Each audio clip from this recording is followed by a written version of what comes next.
My name is Jade Scotton, and I think you probably already know who I am. I look a lot like my mom. One of my biggest questions for you is why did you just disappear out of my life? You and my mom were really, really close, and I don't understand why you just vanished and you never cared about my well being. I tried to reach out and I never gotten any response. And so it would help me understand better if you could explain to me why you just left. When Evil Lives Here started with looking through the details of my mother's case, and I found out that you were interviewing Vern Jensen, I was a bit suspicious because he was my mom's boyfriend, and I haven't seen Vern since I was around 4. After my mom died, he just vanished with her.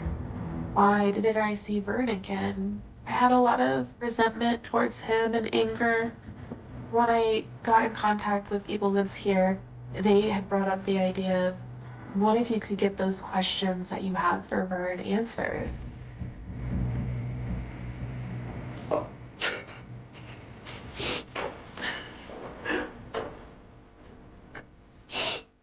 Rick,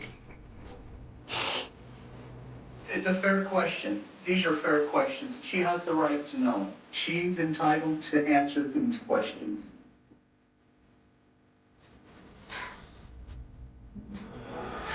I have so much I want to ask Vern. My whole life, I lived with asking why. Why did he just leave? Why did this happen? Why me? Why my mother? I thought I'd done something wrong. I hope someday, we get the opportunity to discuss these questions face to face. Let's talk.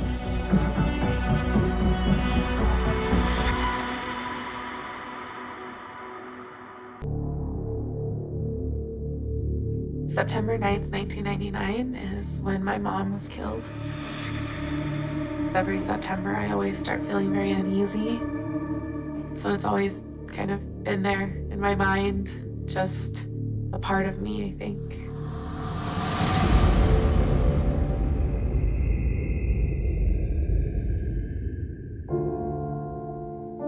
What happened to our family was really a tragedy. And I was so young when the case had happened that a lot of the investigator team and whatnot hadn't ever really kept me in the loop. And so what I have always really struggled with was not knowing everything that went on that day. I had foggy memories and a jumble of what people had told me, but I felt like I was the reason she died, that I somehow contributed. After Vern filmed for the Evil Lives Here show, the film director, I gave her my number and I said, if he wants to talk to me, he can call me. And he did. And we talked for a couple hours. It was a long conversation. It was really, really amazing. It was really good.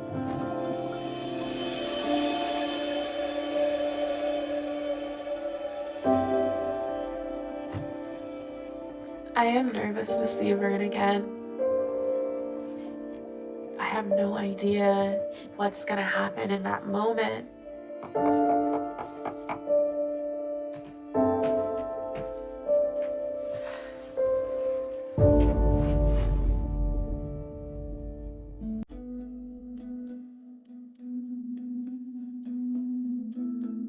Diane and I started out as friends in high school. We met at the very beginning of our sophomore year, and we quickly just had a connection and became very good friends. I ended up in the foster care system. Diane and the Rays opened their home to me and asked if I wanted to be adopted.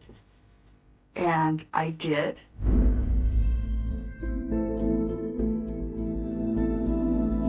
And from that day on, we've been sisters. They are my parents as much as my blood relatives are.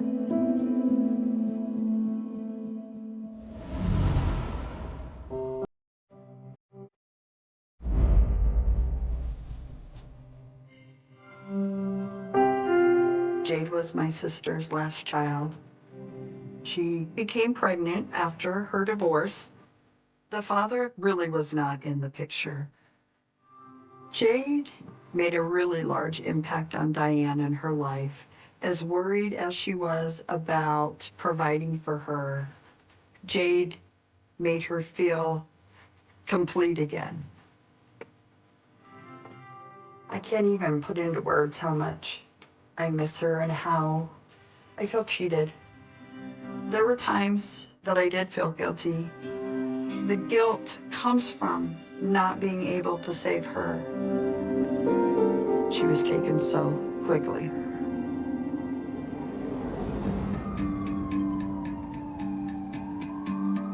On September 9th of 1999, the police and EMS were summoned over to Diane Ray's apartment.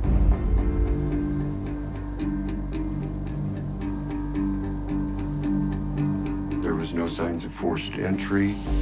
There was no obvious signs that any real struggle had taken place.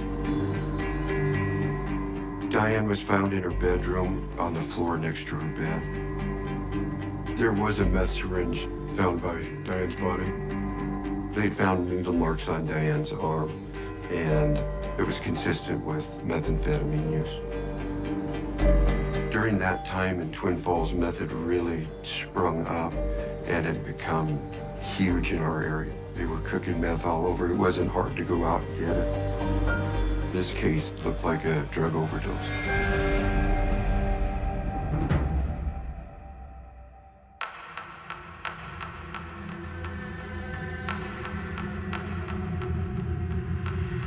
Were you at home today? With your mom? Yes, and her is dead. Really, I'm sorry. Yes, but the big boy did it. The big boy did it? What big boy? I was born in India. Was there one boy? 3 boys. 3 boys? They rolled over the floor. And my mom told them to get out. Were them grown-ups? Or kids? Or what? Grown-ups. Grown-ups? Yes. I killed my mom.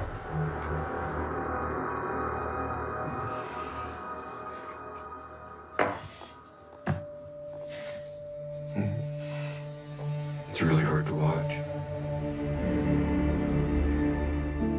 How she says that people came in and killed her mom. It's just heartbreaking. It really is. It leaves a hole in you. This case was difficult from the beginning because when kids speak, you just have to be able to decipher if what they're talking about is in reality or if it's make-believe.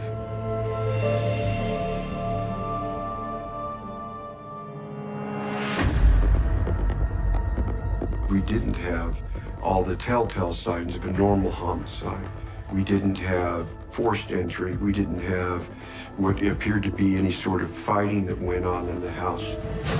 There was no indication other than the drugs that were in her purse and her having needle marks on her arms, that anything other than she ingested methamphetamine and it killed her.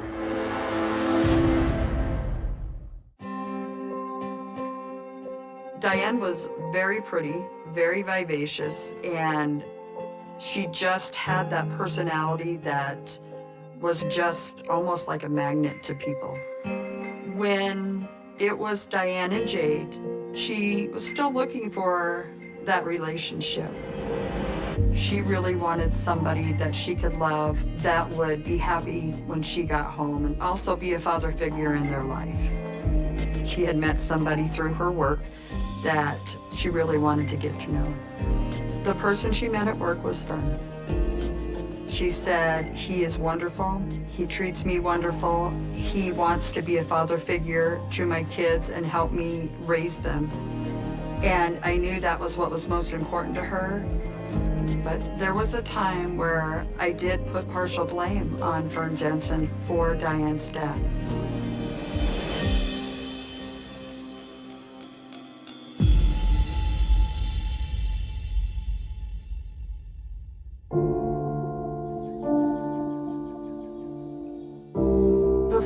my mom moved in with Vern, our life was very all over the place. But with Vern, it felt like everything kind of fell into rhythm and that I could always expect to wake up there. It was just warm and comfortable, and I think how a childhood should be. I really saw Vern as a father figure. I felt very safe around him. I hadn't witnessed my mom that happy, I don't think, at all before.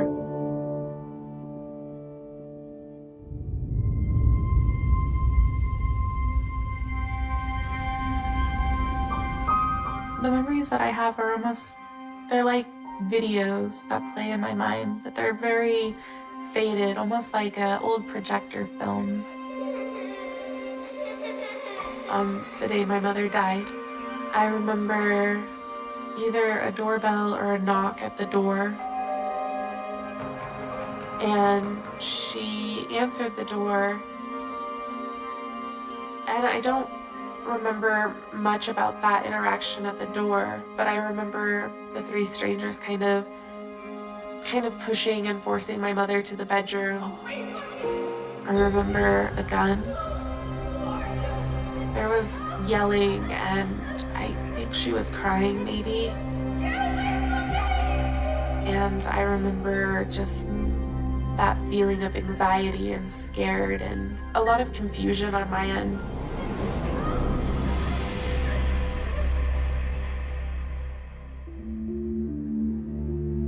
And then one of them came and talked with me.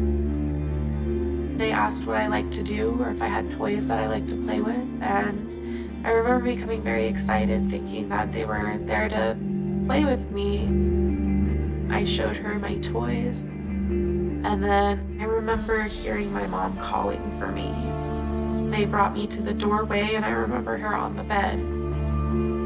And I remember her just repeating, "I love you so much. You need to know that. You need to tell them that I love them," talking about my siblings and saying, she said each of their names and she said, "I love them." But the one thing I know that she was sure of is that she was dying, and knowing that death was so imminent and being able to compose to get her message to me, it's just a strength that I don't think many people would have.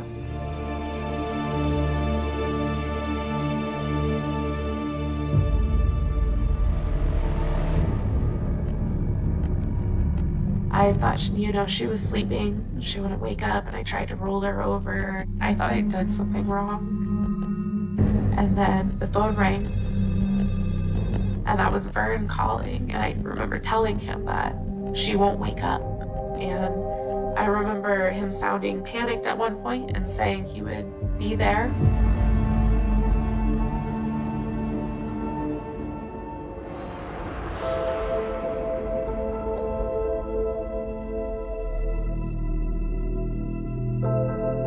I don't remember seeing Vern ever again after that.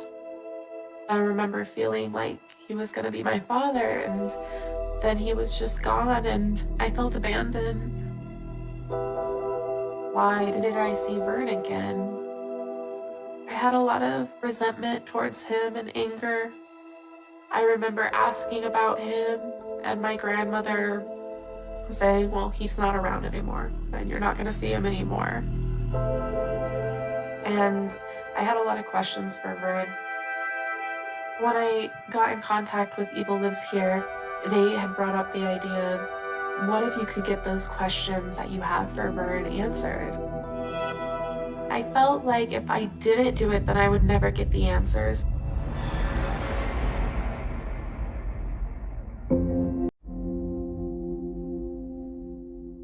It was just disbelief. It was no way. I'm like, how does a 34-year-old die? And I remember thinking that I needed to get to her and to get there as quick as I could. Excuse me.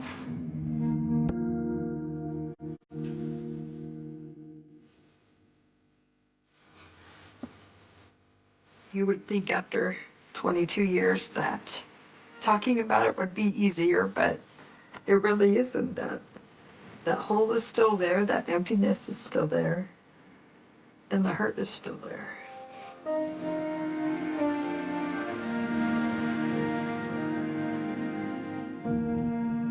At that time, the police had said that she had died from a drug overdose, the drug being methamphetamines. And I remember thinking, no, that's not true. They knew my sister, and I would have known.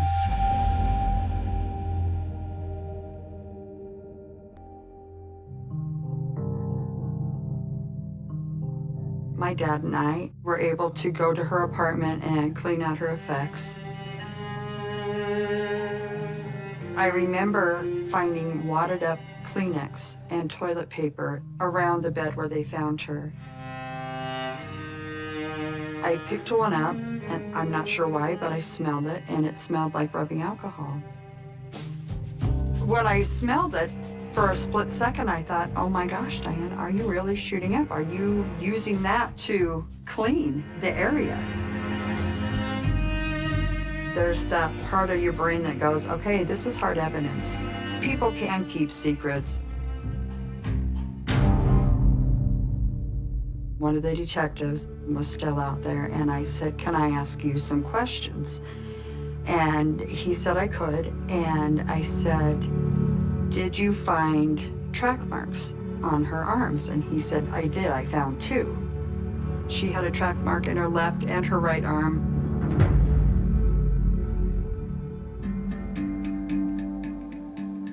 Right then I knew something was wrong because Diane was right-handed. She couldn't even hardly hold a fork, but in her left hand. There's no way. And at that point he looked at my dad and I and said, you people never want to believe that your children are capable of these kind of things. He said, but I'm telling you they are, she was, and she's dead. I said, there's something wrong here. I know in my heart that this isn't right.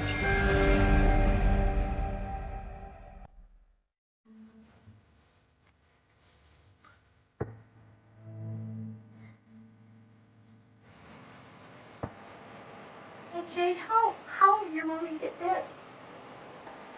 Somebody came in the house and rolled over the floor. They rolled over the floor? Uh-huh, and killed my mom. After we stepped in the well, we killed my mom. I worked as hard as I could to explain what I had seen and that I had tried to give them as much as I could give them. Somebody came in, somebody did this to her. It should have been very obvious. Why was it ruled and just an overdose, and why was it looked at as not homicide for so long? Well, why should you do that? So always will be in my heart. Did your mom tell you something else? No, her own husband. Again. Did her tell you something before her got dead? No. What did she tell you? They told me her in my heart. Okay. Her me here. Okay.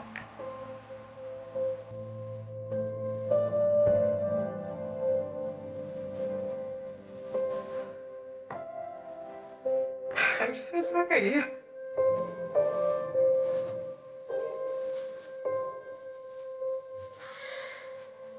I was so little.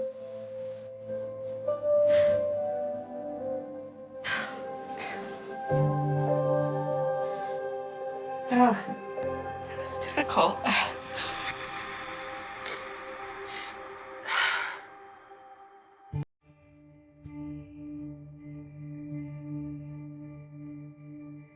You said that you're going through a divorce now. Mm-hmm. Who are you getting divorced from? Vicky Arlene Jensen. She hated Diane. She called Diane. Diane said, Vicky's going to try one more thing to try and break us up. Vern was convinced that Diane's death was not an accidental drug overdose. He was convinced that Vicky had something to do with it. On a typical drug overdose, you don't have people coming up saying that we suspect that that person was murdered.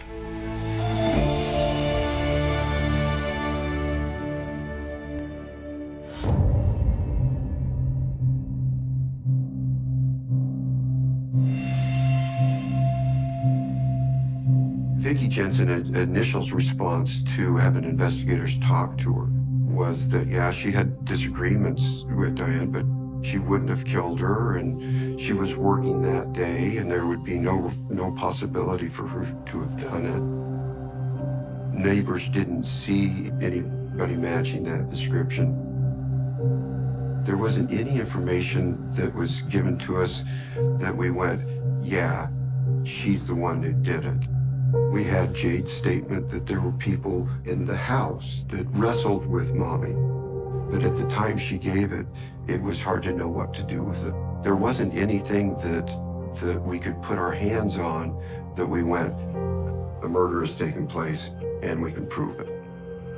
There was a meth syringe found by Diane's body, and it was in her purse. At the end of the day, after looking at all the evidence, it was just a tragic death, and methamphetamine was used, and it was more than likely an accidental overdose.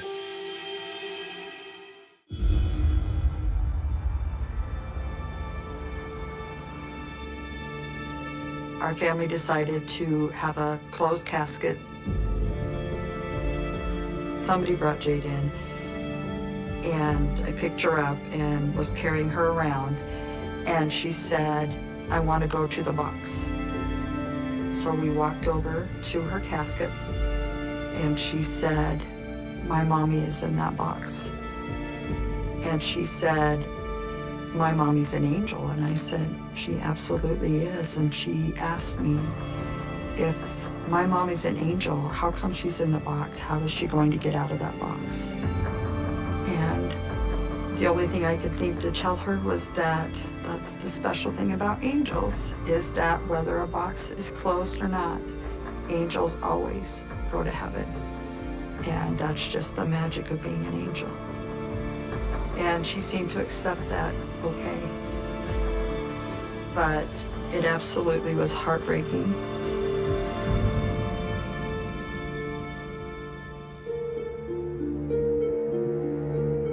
I overheard some family and friends talking about what we had found at the apartment. I said, I don't understand all the watered up Kleenex and tissues. And I still had Jade on my hip. And she said, those were for Mommy. She said, the bad people came and Mommy had owies, and I tried to fix Mommy.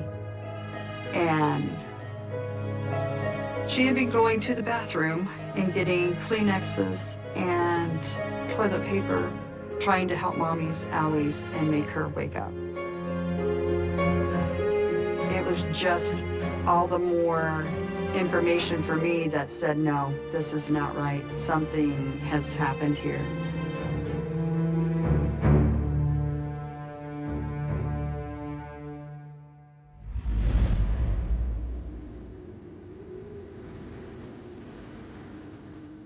I really was in a fragile state of mind. I couldn't sleep and I couldn't rest.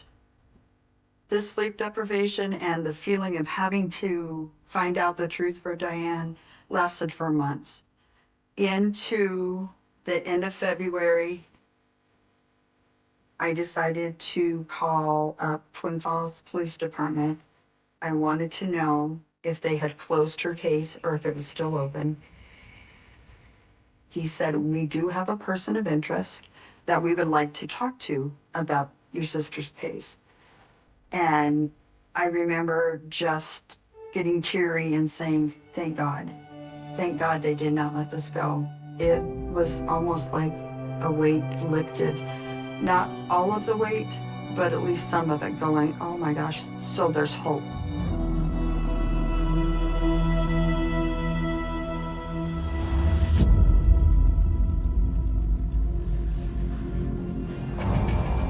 In February of 2000, I had been made aware that there was a tip that had come in, and I was interested in following up that tip to see if it led anywhere.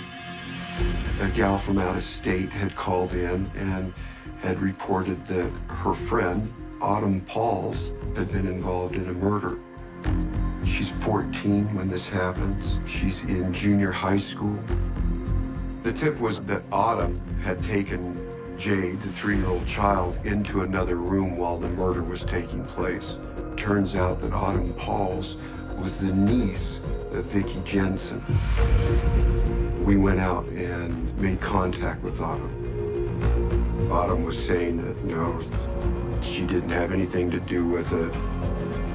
But when I confronted her on what the witness had said, that Autumn had taken Jade into the bedroom, and Autumn immediately said, I think my Aunt Vicky is guilty.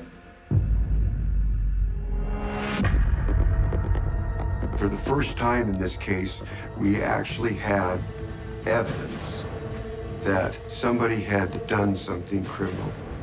This is a death investigation that stinks to high heaven. Tell me what happened. We planned on going over there. And doing what? And I was gonna have nothing to do with it. But my Aunt Vicky was gonna kill Diane. Okay. My Aunt Vicky and Matt, they held her down. And I don't know what happened.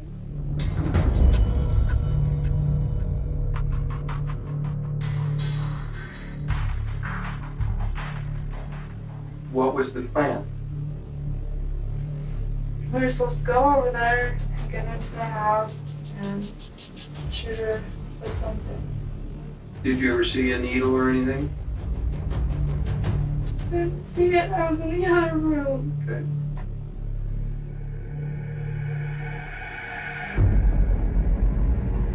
They were planning on giving Diane insulin that would kill her, and then methamphetamine that would cover it up. In all the cases that I've worked, I have never worked a case where they've staged an overdose to cover up a murder. The moment that happened, we have a murder scene that now makes sense because we have 2 injections on Diane's arm. A murder scene that makes more sense when Jade says 3 people came in and wrestled with Mommy.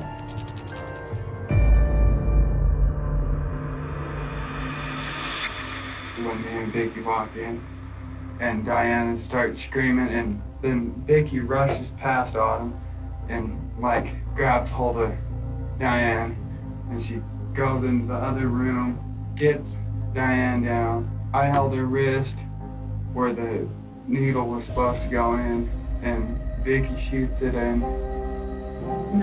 Then after she lays there for a while, like about, this was a long time. Did she quiet down after the shot was being Yeah, done? she quieted down because she knew that there was no way around it. And her daughter was there. That was. She laid there and Vicky was like, why ain't this, it ain't working. We were there for over 45 minutes, and as much and whatever doesn't insulin that she gave her, Vicky figured that she'd die in like 10 minutes, and she just stood there, and we had to wait there, and finally she just started like breathing funny, and we waited there until she turned blue and her lips were blue. How many shots did Vicky give her? One of the crank and one of the insulin. So she gave her 2 shots. She gave her 2 shots. Yeah. Matt, out of all 3, was forthcoming. It didn't take much when we showed up at Matt's place. Do you regret what you did? Yeah. Every day, ever since it happened. And do you understand that you took somebody's life? Does that bother you? Yeah, it bothers me a lot. Autumn Pauls and Matt Pearson They took steps to end Diane's life. It was all under the direction of Vicki, and without Vicki being an influence in their life, I believe that would have never happened. But it did. At least Matt had some remorse and was accurate and forthcoming with the information once he knew that the jig was up. What was in this for you, Matt? Why did you do this? Autumn kind of told me that we would get back together. She told you if you did this, that there would be a chance of you guys getting back together. And Yeah. I was in love with Autumn. I'd do anything for somebody I loved. Matt did this heinous act for a 14-year-old girl that he wanted to be with. And he didn't think that was too high of a price. It speaks to Vicki's ability to manipulate people. She was able to have them trade everything for nothing.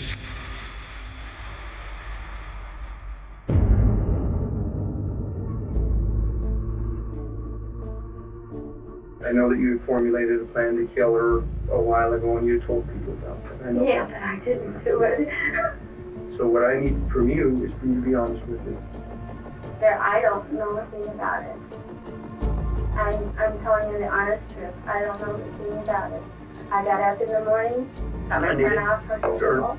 Vicki, At 7:30 in the morning. Vicki, just a second.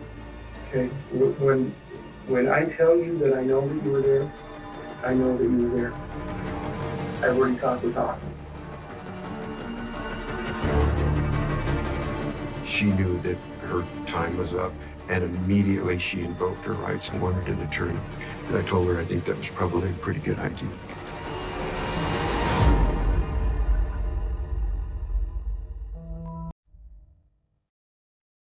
I find it all very difficult. It's unlike anything I've experienced watching this as an adult and seeing it with adult eyes. I was surprised she tried to deny it as long as she did. And her composure didn't break. There was nothing. It really speaks to what she is as a person and how she lost that bit of humanity and that she is evil.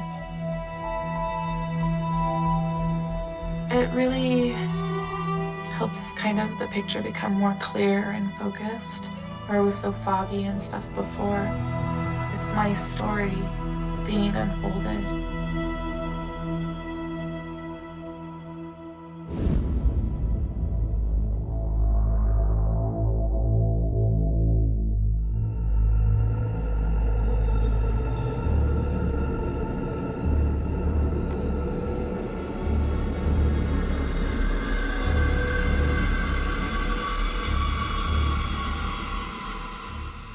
Hello, Vern. My name's Jade Scotton, and I think you probably already know who I am. I look a lot like my mom. One of my biggest questions for you is, why did you just disappear out of my life? I don't understand why you just vanished. It would help me understand better if you could explain to me why you just left. I'm sorry you feel like I abandoned you. That was never my intent, Jade. But I really felt like that if I stayed in your life, it would be more of a reminder of what had happened. Please forgive me. I'm sorry I failed you.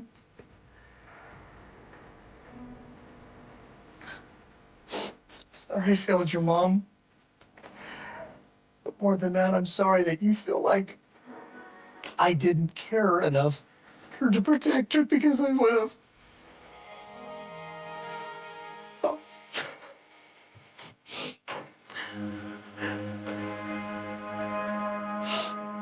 Break. It's a fair question. These are fair questions. She has the right to know. She's entitled to answer to these questions.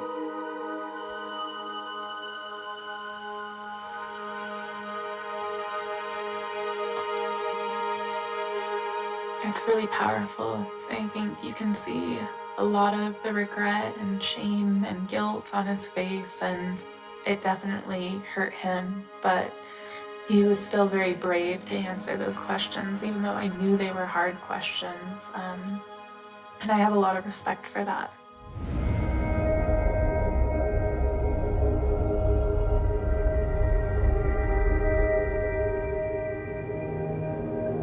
She was just a little 3.5, almost 4-year-old girl last time I saw her.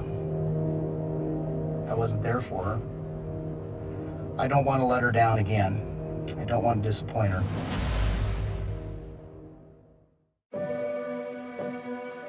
I was down at a daycare helping out a friend, and I got a phone call from my husband, and he said, "You need to sit down."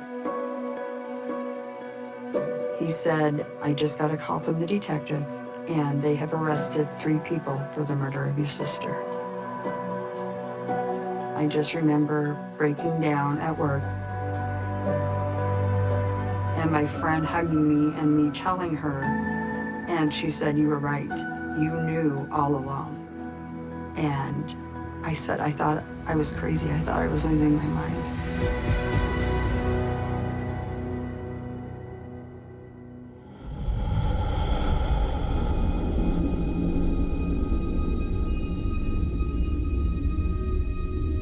As they left, Vicky wanted to go back and make sure that there wasn't any witnesses. She wanted to go back and kill Jade. She did the ultimate harm, and she wanted to do more harm. Matt told me that he said he would not go back. Matt and Autumn stopped her.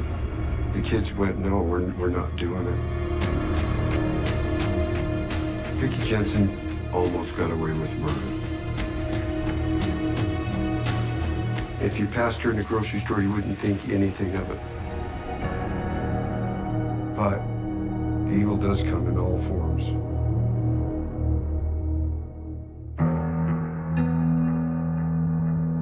Vicky Jensen was facing life without possibility of parole, or the state was going to ask to execute her.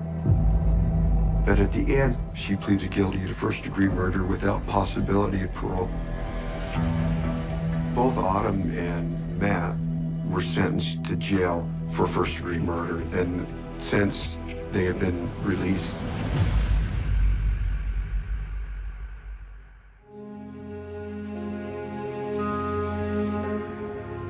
I wanted all of them life without chance of parole or the death penalty.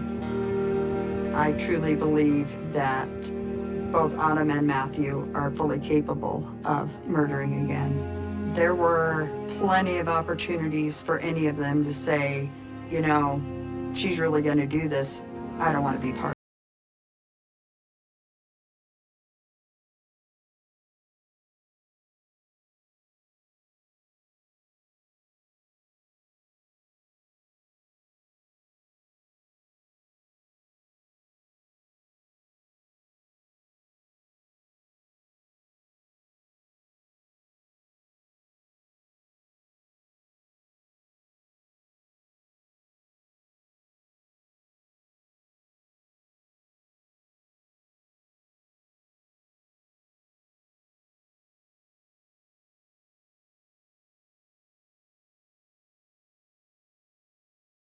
Never have to go through.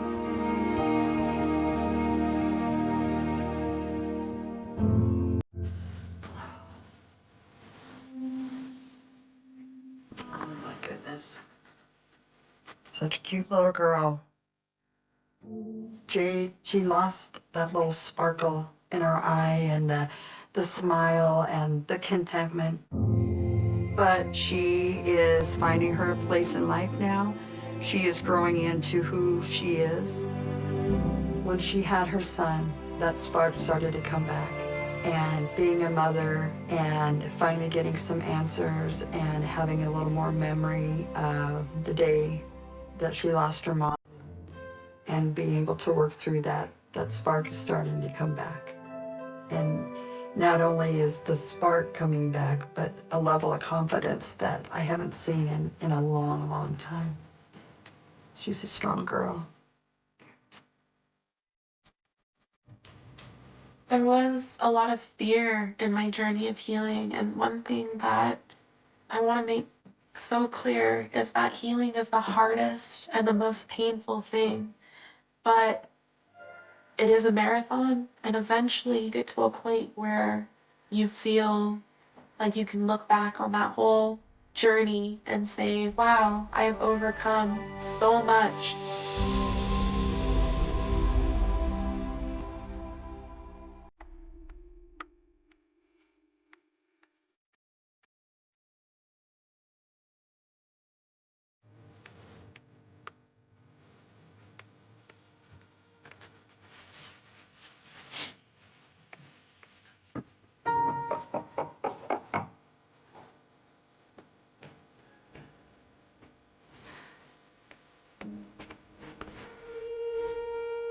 What? Hi. It's been a very long time.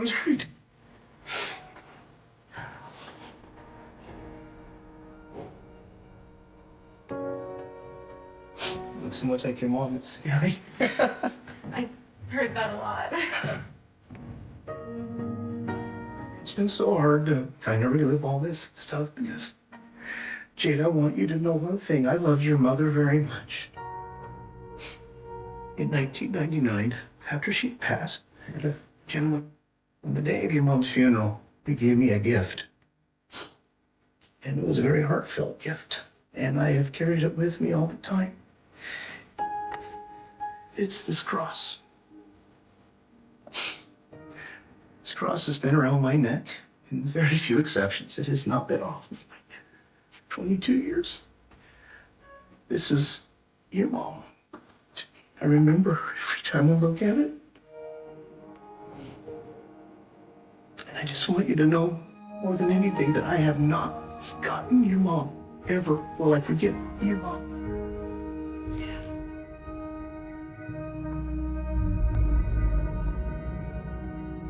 I realized that since I had experienced it from a child's point of view, I hadn't really thought about it from an adult point of view. Now I understand everyone else's story and how it all played together in what had happened to me and to my mother. One thing that I did want to tell you is that you're forgiven. You have nothing to be sorry about anymore. It wasn't your fault, and you did nothing wrong by loving her. Thank you. You know, that means a lot. It really does. Jade, my wife and I have talked about this, and we want you to be part of our family. We would like to legally adopt you as our daughter so that you have parents. It was an incredible offer. For so long, I wanted a family. I wanted a mom and a dad, and I spent a lot of my childhood just imagining that someday my mom and a dad would walk through the door, and I wanted that so badly. So such an amazing offer and opportunity for me. It's just, I know that our stories coming together means healing for us all.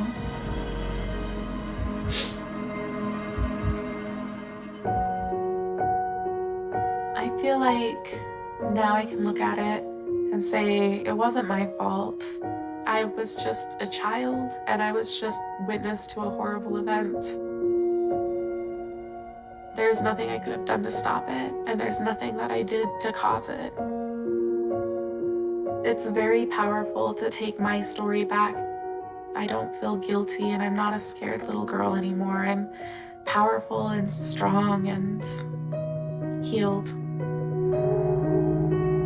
Evil Lives Here has given me a timeline of events and really helped me understand what happened and remember a bit better. And it's brought me a lot closer with the memory of my mother, and it's been really amazing.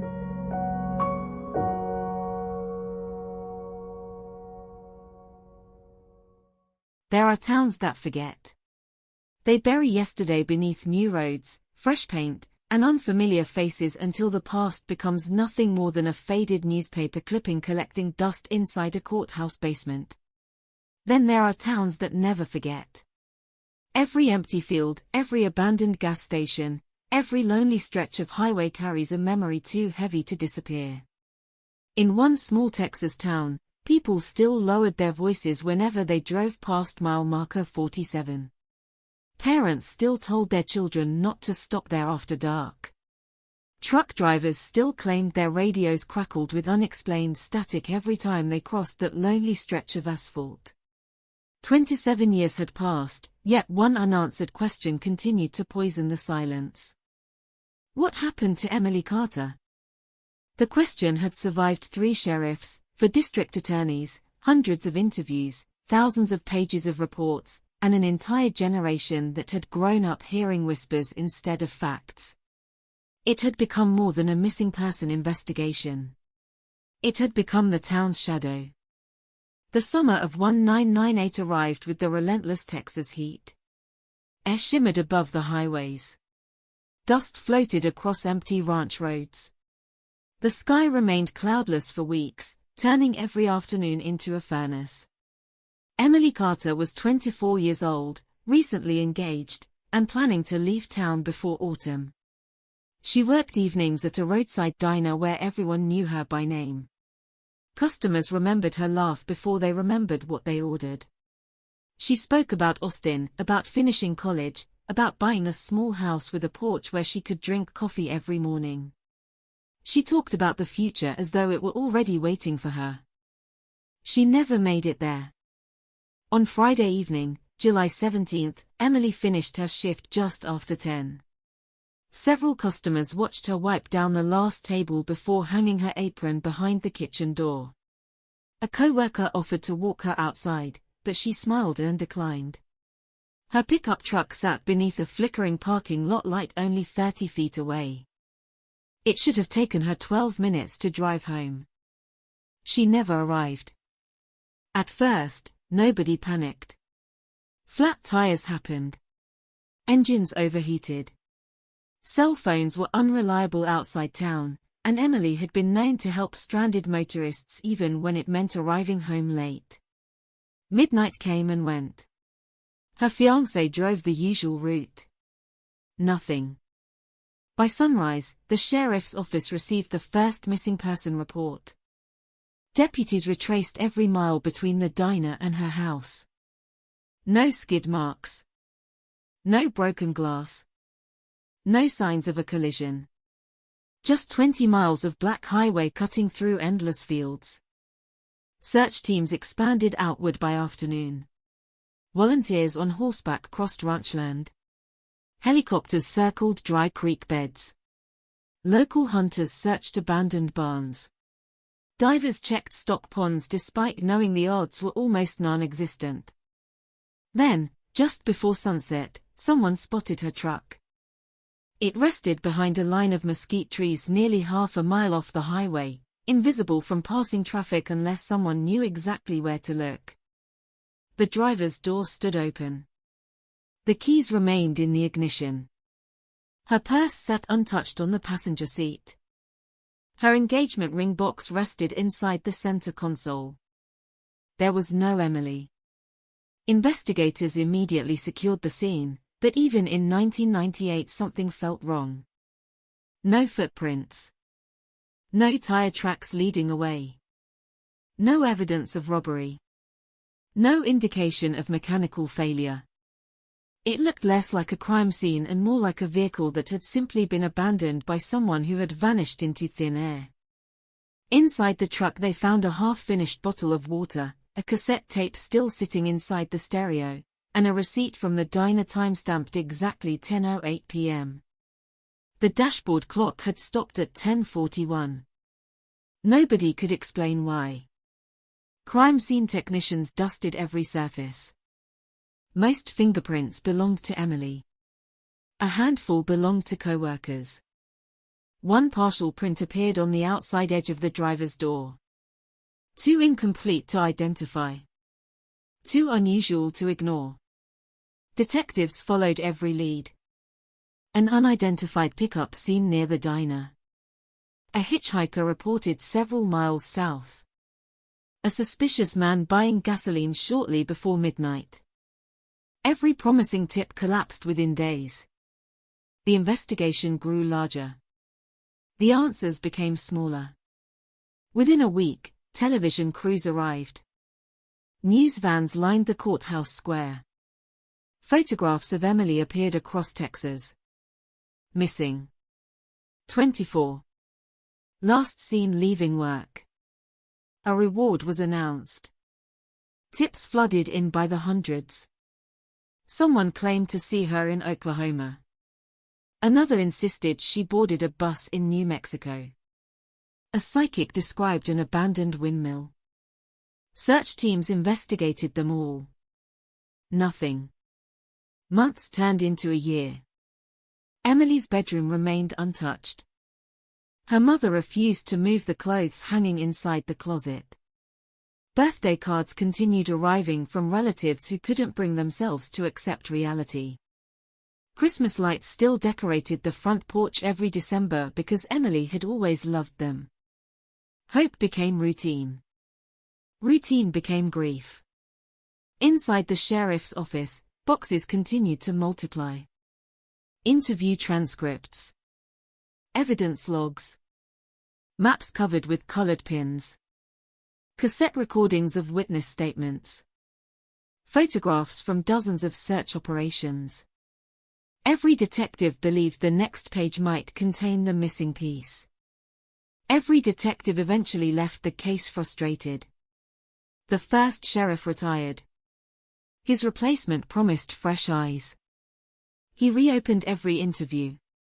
He re-examined every photograph. He ordered laboratory testing on physical evidence that had never been processed. Again. Nothing. Rumors spread faster than facts. Some believed Emily had run away. Others insisted she had uncovered something she wasn't supposed to know. One story claimed she had witnessed a drug exchange near the county line. Another insisted she had secretly planned to disappear before her wedding. Friends rejected the idea immediately. Emily had withdrawn money for wedding deposits. She had purchased invitations. She had spoken with her mother the very afternoon she vanished about flower arrangements. People preparing to disappear do not spend hours planning a future they never intend to see. Years slipped by. Businesses closed. Families moved away. Children grew into adults. Yet every anniversary brought reporters back to town. Every interview ended with the same sentence. We still believe someone knows something. Someone always did. But fear can survive longer than memory. The evidence itself slowly became another victim. Cardboard boxes yellowed with age. Labels faded. Magnetic tapes deteriorated. Technology advanced while the investigation remained frozen in time. Cases like Emily's earned a new name inside law enforcement. Cold case. 2 words that sound clinical. 2 words that hide unbearable weight. Cold cases do not sleep. They wait. They wait inside evidence lockers. Inside forgotten witness memories. Inside guilty consciences. Inside one microscopic fragment that nobody realized mattered. Then, nearly 3 decades later, something changed. Not because of a confession. Not because of a lucky witness. Because science had quietly outrun the past. In the State Crime Laboratory, technicians launched a program to review decades-old evidence using DNA techniques unimaginable when Emily disappeared. Investigators shipped aging boxes from storage shelves that had not been opened in years. Paper envelopes. Plastic evidence bags. Fibers. Hair strands. Fingernail scrapings. Every item received another chance. Among those boxes sat the evidence collected from Emily's abandoned pickup. Most investigators expected another disappointment. Instead, one technician paused over an item so ordinary it had barely attracted attention in 1998. A tiny biological trace preserved on the inside edge of the driver's door. Almost invisible. Too small for the technology of its time. More than enough for the technology of today. Within hours, laboratory instruments began producing a profile. Within days, analysts realized the profile did not belong to Emily. Within weeks, phones inside the sheriff's office started ringing. After 27 years of silence, the case had finally begun speaking again. The laboratory had processed thousands of samples before, but this one felt different from the moment the first sequence appeared on the monitor. The technician stared at the screen longer than usual, checking each marker twice before calling a supervisor. Decades-old evidence rarely rewarded optimism. Most samples were too degraded, too contaminated, too incomplete to produce anything useful. Yet the trace recovered from the inside edge of Emily Carter's truck door had survived 27 Texas summers inside an evidence locker, protected by nothing more than careful packaging and luck. Against every expectation, it was clean. The room felt unusually quiet. No one celebrated. Not yet. Experience had taught every investigator in the building that hope could disappear as quickly as it arrived. Profiles could belong to paramedics, mechanics, investigators from the original search, even laboratory contamination. Every possibility had to be eliminated before anyone dared to believe the impossible. The first comparisons came back within hours. It did not belong to Emily. It did not belong to her fiancé. It did not belong to any deputy, detective, crime scene technician, tow truck operator, or evidence clerk whose DNA had been collected over the years. That left one conclusion no one wanted to say aloud. Someone else had touched the truck. Someone who had never been identified. The case file that had gathered dust for nearly 3 decades was suddenly pulled from storage and spread across an entire conference table. Fresh coffee replaced cold memories. Younger detectives, many of whom had not even been born when Emily disappeared, sat beside retired investigators invited back to share everything they still remembered. The old reports were read again, not as forgotten history but as active intelligence. Small details began resurfacing. A witness who reported seeing headlights moving through the fields around 10:30 that night. Another who heard what sounded like a woman shouting but assumed it came from teenagers drinking nearby. A ranch hand who remembered finding a gate left open the following morning. Each detail had once seemed too insignificant to matter. Now every sentence demanded attention. The DNA profile was entered into every available database. Hours passed. Nothing. No direct match. No convicted offender. No known suspect. For a brief moment, disappointment threatened to return. Then one analyst suggested expanding the search. Instead of looking for the individual himself, they searched for relatives. The technology had changed. Science no longer needed the suspect to be inside the system. Sometimes a cousin was enough. The waiting became unbearable. Every notification made detectives glance toward the laboratory. Every phone call interrupted conversations. Then, just after sunrise 3 days later, an email arrived. Possible familial association. Distant. Not close enough for an arrest. Close enough to build a path. Investigators suddenly had a direction. The family tree stretched across several counties in central Texas. Brothers, cousins, uncles, marriages, divorces, old addresses, forgotten employment records.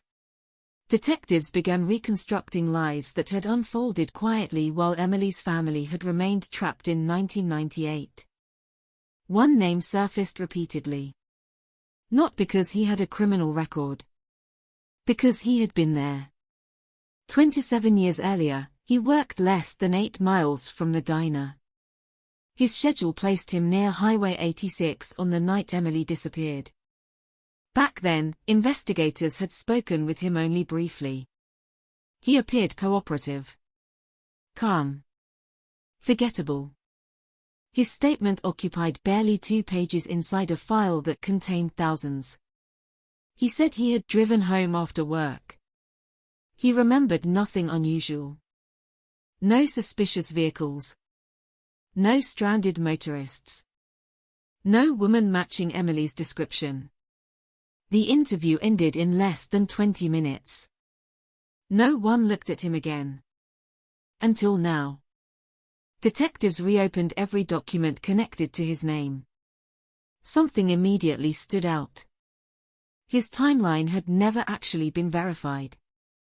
In 1998, investigators lacked surveillance cameras, GPS records, cell phone location data, and digital payment histories that modern detectives now considered routine. They relied almost entirely on witness statements. His alibi depended on one person. His brother. The brother had died 12 years earlier. That alibi could never be questioned again. The investigation widened. Financial records. Employment files. Property ownership. Vehicle registrations. Everything. The suspect had moved several times since Emily vanished, eventually settling in another Texas county where he lived a quiet life that drew little attention. Neighbors described him as polite, reliable, the kind of man who waved every morning and kept his lawn perfectly trimmed. No one imagined detectives would someday knock on his door carrying questions almost 30 years old. Before that happened, investigators needed something stronger than probability. DNA could point. It still needed confirmation. A surveillance team was assembled. They watched from unmarked vehicles parked blocks away. Morning routines. Evening walks. Trips to the grocery store. Nothing suggested panic. Nothing suggested guilt. He smiled at strangers. He stopped to chat with neighbors. He appeared completely unaware that history was moving toward him. Then came the coffee cup. He stopped at the same convenience store every Tuesday morning. Ordered black coffee. Paid in cash. Disposed of the empty cup before driving away. A plain paper cup. Ordinary. Disposable. Potentially priceless. Detectives waited until he left the parking lot before collecting it from the trash. Inside the forensic laboratory, scientists carefully swabbed the rim. No one spoke while the machines worked. Hours later, the preliminary comparison appeared. One analyst whispered a single sentence. "It's consistent." No cheers. No applause. Just silence. Because consistent was not enough. Full confirmation required more testing. More verification. More certainty. The process stretched across several anxious days. Meanwhile, investigators revisited the original search area with equipment unimaginable in 1998. Ground-penetrating radar swept forgotten fields. Drones mapped terrain that had changed over decades. Digital elevation models revealed subtle depressions hidden beneath years of vegetation growth. One location immediately attracted attention. Less than a mile from where Emily's truck had been discovered. An isolated patch of land surrounded by mesquite trees. Search teams had walked across it dozens of times in 1998. Technology now suggested something beneath the surface. Excavation began carefully. Each inch removed by hand. 4 hours. Nothing. Then a worker uncovered a fragment of fabric. Sun-bleached. Almost dissolved by time. Nearby lay a rusted metal zipper. Several buttons. Human bone. The site fell completely silent. Every shovel stopped moving. No one needed instructions. Everyone understood. The county medical examiner arrived before sunset. Evidence markers covered the clearing. Photographs documented every angle. The recovery continued through the night beneath portable floodlights. Emily's family received a phone call they had feared for nearly 3 decades. They were told only that investigators had located human remains requiring identification. No promises. No assumptions. Just possibility. Her mother sat in the same living room where she had waited for Emily to return in 1998. The Christmas decorations she still unpacked every year remained stored in the attic. For 27 years she had refused to say goodbye because there had never been proof. Now proof might finally exist. Across town, reporters noticed unusual activity around the sheriff's office. Satellite trucks returned. Headlines spread before facts. Major development. Cold case breakthrough. Evidence recovered. Speculation exploded across social media. Former residents began sharing memories. Old classmates posted photographs. Retired deputies received calls from national news outlets. The entire town seemed to stop breathing. Inside the laboratory, the final DNA comparison finished processing just after midnight. The profile recovered from the abandoned truck. The DNA collected from the discarded coffee cup. Marker after marker aligned. Probability calculations climbed higher and higher until coincidence became scientifically impossible. 27 years after Emily Carter vanished into the Texas night, investigators finally had what generations of detectives had chased without success. A name. Not a theory. Not a rumor. A name backed by science. But identifying a suspect was only the beginning. The much harder questions still remained unanswered. If he had taken Emily, what had really happened during those missing 33 minutes between the diner parking lot and the lonely stretch of highway where her truck was found? And why had he remained invisible for nearly 3 decades while an entire town searched for the truth? The name did not feel like victory. Not yet. In the briefing room, it landed on the table like something fragile, something dangerous to touch too quickly, because everyone present understood the difference between a lead and a conclusion. 27 years of silence had finally produced a direction, but direction alone did not answer the central horror of the case. What had happened in those missing minutes between the diner parking lot and the abandoned truck swallowed by mesquite trees? Investigators leaned over the file again, now with a different kind of attention. The suspect was no longer a background name buried in page 23 of an old report. He was the center of gravity. Every document, every timestamp, every witness statement now bent toward him as if they had been waiting decades for his identity to be spoken aloud.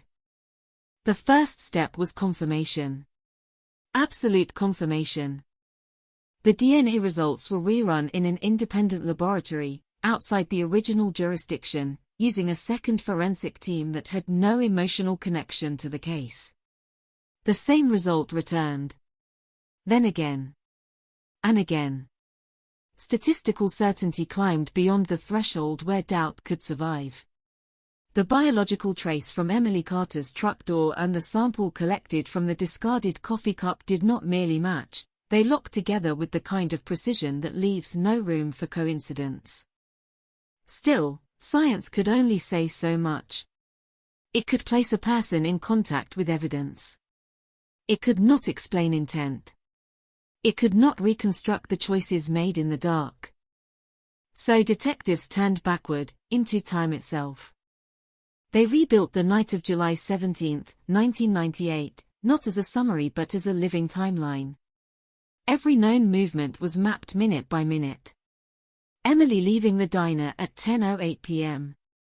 The drive home expected to take 12 minutes. The last confirmed timestamp at 10:41 p.m., when the truck clock stopped. Everything between those points became a corridor of uncertainty, and now that corridor had a face attached to it. The suspect's reconstructed timeline was pulled apart with surgical precision. Employment logs showed he left work at a consistent hour that night, but consistency was not verification. No surveillance footage existed. No GPS data could anchor his vehicle. Only memory, and memory was a fragile thing after nearly 3 decades. Detectives returned to his original statement from 1998. The paper was yellowed, the ink slightly faded, the language overly simple. He had said he went straight home. He had said he saw nothing unusual. He had said he stopped nowhere. At the time, it had sounded ordinary. Now it sounded rehearsed. A fresh interview was proposed.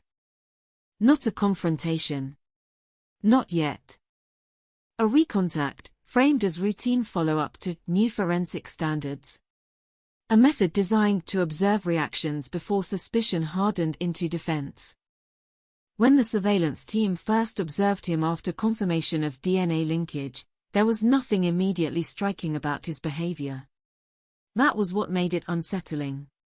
He did not appear to be a man under pressure. He did not scan his surroundings. He did not change routines. He did not increase caution. If anything, his life appeared smaller than before, as though the world had slowly narrowed itself around him without him noticing. He still stopped for coffee. Still greeted neighbors. Still followed the same Tuesday pattern.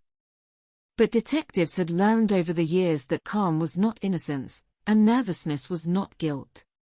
The truth rarely presented itself in such simple emotional signals. It presented itself in patterns. And patterns were beginning to emerge. A vehicle registered to him had been sold and replaced twice over the decades, but records showed inconsistent mileage reports that did not align cleanly with claimed usage. A property transfer in the early 2000s involved cash payment that left no digital trail.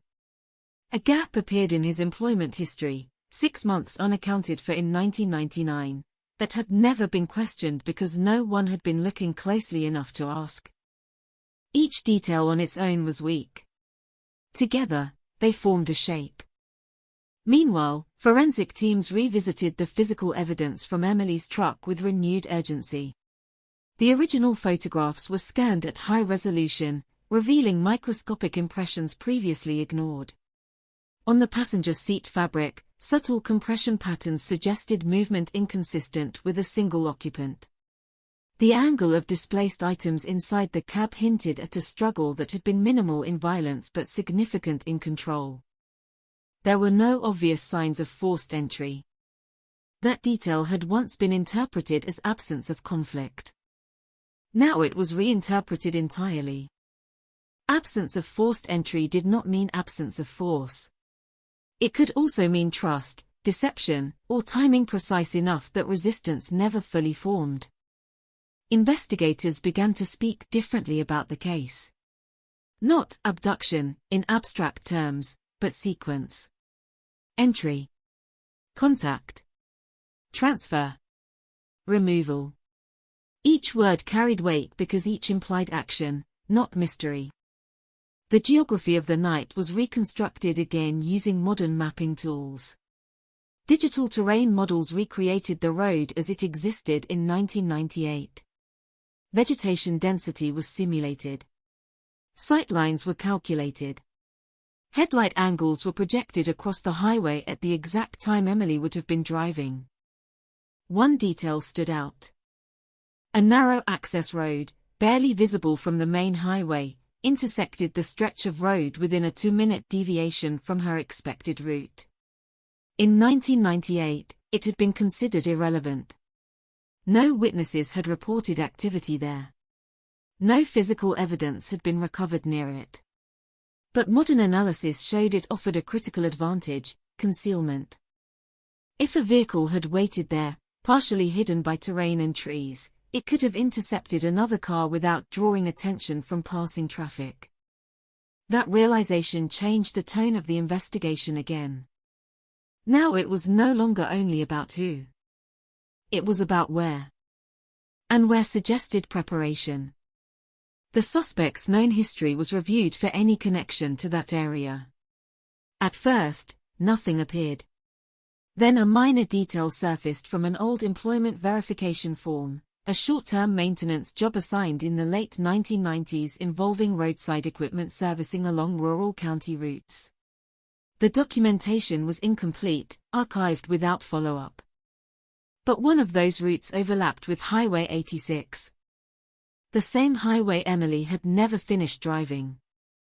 Still, investigators resisted the urge to build certainty too quickly. Cold cases had a way of punishing assumptions. Every new theory had to survive the same scrutiny as the old ones that had failed. So they returned to the evidence that could not lie. The DNA. And the coffee cup. Chain of custody was reviewed again. Video footage from the convenience store was recovered and enhanced. Frames were stabilized. Time stamps corrected. In one sequence, the suspect was visible disposing of the cup, exactly as recorded. No deviation. No ambiguity. But what mattered now was not the act of disposal. It was what had been unknowingly preserved. Inside the forensic lab, additional testing isolated secondary traces. Not just DNA, but microscopic particles embedded in the rim of the cup. Soil fragments. Trace minerals. Environmental signatures. When compared against geological data from the original search area, a partial correlation appeared. The cup had been carried through terrain consistent with rural roadside vegetation and disturbed soil composition near the location where Emily's truck had been found. It was not definitive. But it was converging. Each layer of evidence, once separate, was now stacking into alignment. And as that alignment formed, attention shifted toward the most important unresolved question in the entire investigation. Not whether he had been there. Not whether contact had occurred. But what had happened immediately after. Because Emily's truck had not been abandoned in haste. It had been positioned. Intentionally moved off the highway. Hidden behind mesquite trees.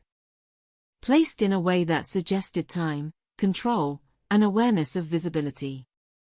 That detail transformed the case from a moment of violence into something far more disturbing. It suggested planning after the fact. And planning required presence. Which meant the timeline did not end at 10:41 p.m. It extended beyond it. Into the darkness that followed. The realization that the timeline did not end at 10:41 p.m. changed everything. It wasn't a closing timestamp anymore, it was an opening fracture, a point where the case stopped being about a missing woman and became about controlled absence. About time actively shaped by someone who knew exactly what they were doing under the cover of rural darkness. Investigators returned to the truck forensics again, this time with a different mindset. They were no longer asking how Emily vanished. They were asking how the vehicle was staged afterward. Every scratch on the undercarriage, every displacement of dirt along the tires, every disturbed blade of grass around the abandoned pickup became part of a reconstructed movement pattern. The truck had not simply rolled off the highway and stopped. It had been guided, carefully, into a position that reduced visibility from both directions of travel. That kind of positioning required familiarity with the terrain. Not just passing knowledge, but repeated exposure. A mental map built over time. Back at the briefing room, that idea settled heavily in the air. Familiarity meant opportunity. Opportunity meant access. And access meant the suspect was not just randomly passing through that stretch of highway on the night Emily disappeared. He had a reason to know it.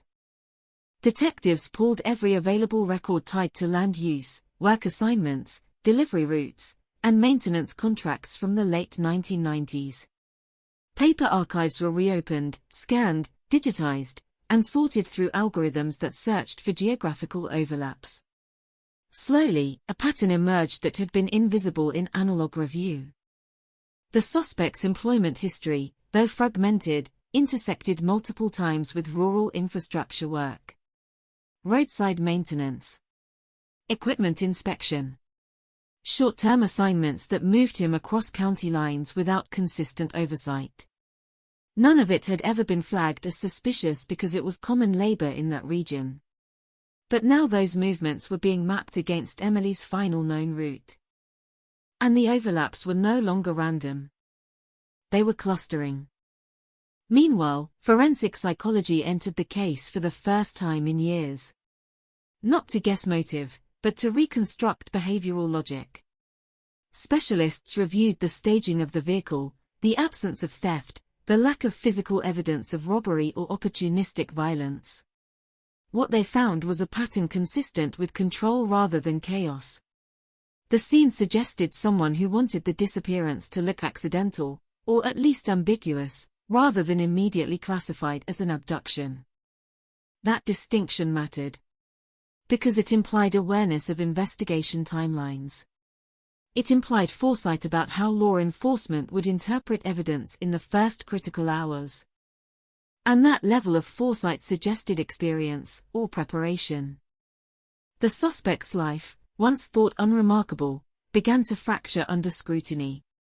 Not in dramatic revelations, but in subtle inconsistencies that accumulated like pressure building beneath the surface. A neighbor recalled that he sometimes left unexpectedly for short trips without explanation. A former co-worker remembered him asking unusual questions about highway patrol response times years before Emily's case ever became public knowledge. At the time, those details had meant nothing. Now they echoed differently. Still, none of it was enough to arrest. Not yet. Every prosecutor in the loop understood that a case built on inference alone could collapse in court. They needed something direct. Something undeniable. Something that placed him not just near the event, but inside it. So attention shifted again, back to the physical world, back to ground that had been searched but never fully understood. The original search grid from 1998 was overlaid onto modern satellite imagery. Technicians compared vegetation changes across decades, identifying areas that had been previously inaccessible due to density or seasonal flooding. One section, less than a mile from where Emily's truck had been found, showed a subtle irregularity. A depression in the terrain that did not match natural erosion patterns. It had been searched before, but without the tools to see what lay beneath the surface.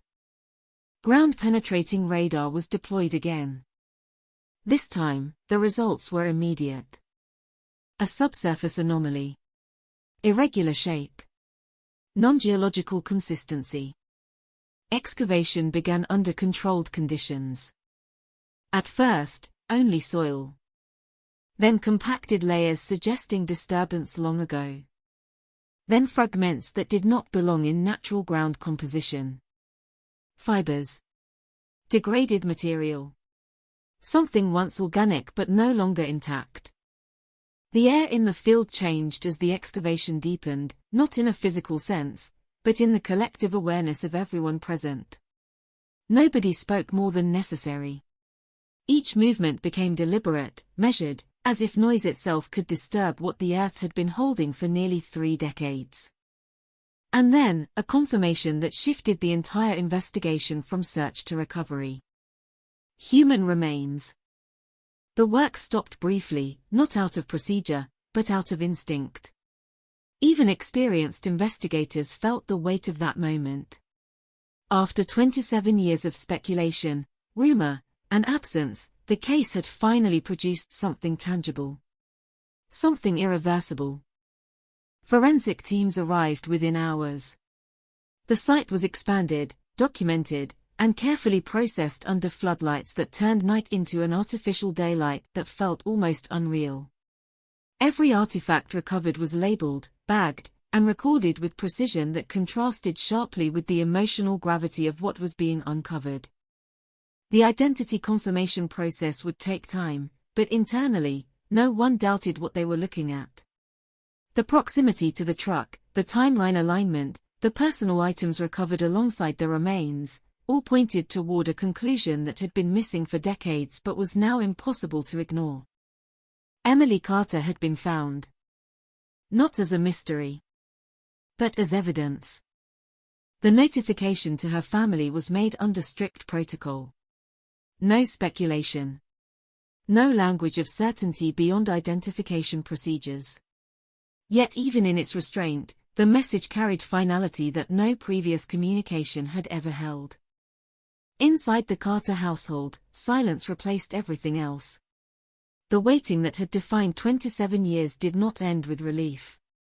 It ended with absence taking a final shape, no longer undefined, no longer suspended in possibility. Across town, the sheriff's office entered a different state entirely. This was no longer just a cold case breakthrough. It was now a dual-track investigation. One track focused on recovery and identification. The other focused on prosecution. And both converged on the same unresolved figure. The suspect. Because discovery of remains did not answer the central question of responsibility. It only narrowed it with devastating precision. Now investigators had to prove not only that he had been present, but that his presence explained everything that had happened between the diner exit and the hidden grave less than a mile from her abandoned truck. And somewhere in that narrow corridor of time, a sequence of decisions had been made that no amount of distance, no passage of years, and no silence could erase. The next step was no longer about finding evidence. It was about proving intent. The confirmation of remains changed the entire rhythm of the investigation. What had once been a pursuit of possibility was now a reconstruction of consequence. The case was no longer floating in uncertainty, it had anchored itself into the physical world, and that meant every unanswered question now carried legal weight, not just emotional gravity. But even with recovery achieved, investigators understood something critical: discovery does not equal understanding. Emily Carter had been found, but the story of how she ended up beneath that disturbed patch of Texas soil still had gaps that refused to close cleanly. And every gap led back to the same narrowing corridor of time. Between 10:08 p.m. and 10:41 p.m. 23 minutes that had once been a blank space were now the center of everything. Detectives reassembled the timeline again, this time integrating every layer of new data: GPS-based terrain modeling, witness memory reevaluations, environmental reconstruction, and forensic mapping of the truck's final position. The result was no longer a vague sequence of disappearance. It was a tightly constrained window of interaction, movement, and control. Emily leaves the diner. Her truck travels the expected route. Somewhere along that highway, contact occurs. Then the vehicle leaves the main road. Then silence. But silence, investigators now understood, had structure. The forensic analysis of the truck continued to yield subtle revelations. Advanced imaging revealed microscopic soil transfer patterns on the wheel wells that indicated the vehicle had been stationary for longer than initially assumed after leaving the highway. Not a quick stop. Not a momentary deviation. Something more deliberate. Inside the cab, new light-based scanning techniques detected faint residues on the passenger side floor mat, partially degraded but still readable under spectral analysis. The composition suggested prolonged contact with disturbed soil and organic material consistent with the recovery site. This meant that the transfer of evidence between vehicle and burial location was not accidental or indirect. It was part of a continuous sequence. Investigators began to speak less about what might have happened, and more about what must have happened, given the constraints of physics, geography, and timing. Meanwhile, attention returned to the suspect's movements in the hours before and after the disappearance. Surveillance gaps were reconstructed using analog data, fuel receipts, phone records, and limited eyewitness accounts. The absence of digital footprints made everything harder, but also paradoxically more focused. There were fewer distractions, fewer competing narratives. One detail, previously overlooked, now resurfaced with new importance. A fuel purchase logged approximately 40 minutes before Emily left the diner. The location of the station placed him within driving distance of both his workplace and the highway corridor she would later travel. At the time, it had been dismissed as routine. Now it was reclassified as positioning. Not proof, but alignment. In parallel, behavioral analysts revisited the suspect's long-term profile. They examined how individuals who successfully avoid detection over decades tend to manage risk. The findings were unsettling in their normalcy. No dramatic behavioral spikes. No erratic financial changes. Instead, extreme consistency. A life engineered to avoid attention by appearing unremarkable. That realization reframed every aspect of his history. Stability was no longer interpreted as innocence. It was now evaluated as strategy. And strategy implied intention sustained over time. The most significant development, however, came not from the laboratory or from historical reconstruction, but from a quiet re-interview of a peripheral witness who had been nearly forgotten. A former highway maintenance worker recalled seeing a parked vehicle near a seldom-used access point off Highway 86 on the night of the disappearance. He had not reported it at the time because it was not unusual to see stranded or parked cars in rural areas. But when shown a modern reconstruction of the timeline, his memory shifted.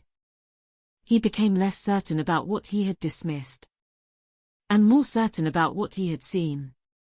He described headlights angled off-road, a vehicle partially concealed by terrain, and another set of lights arriving later, briefly overlapping before both disappeared from view. At the time, he assumed coincidence. Now, investigators saw convergence. This testimony did not stand alone. It joined the DNA evidence, the environmental reconstruction, the geographic overlap, and the behavioral patterns forming around the suspect's history.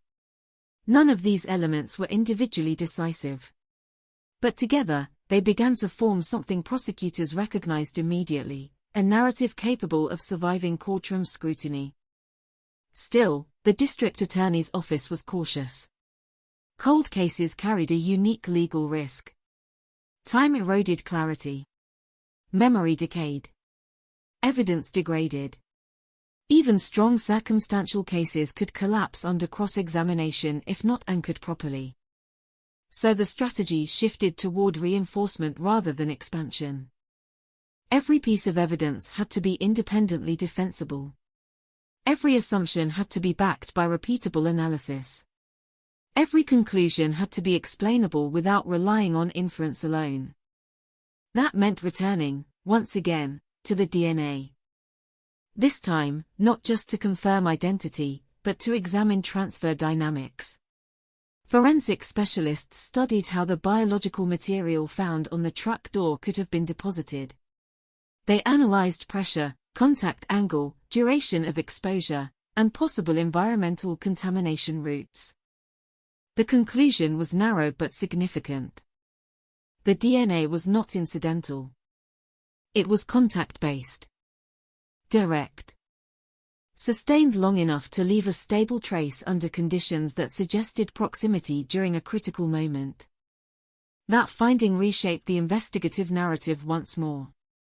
Because it eliminated passive transfer scenarios. It suggested interaction. An interaction during the final known movement window was no longer theoretical, it was central. At this stage, surveillance of the suspect intensified, but still remained controlled. No arrest.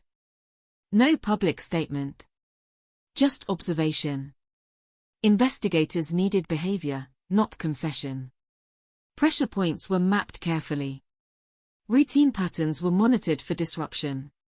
Even minor deviations were logged and analyzed. But there were none. He continued to move through his days with the same predictability as before.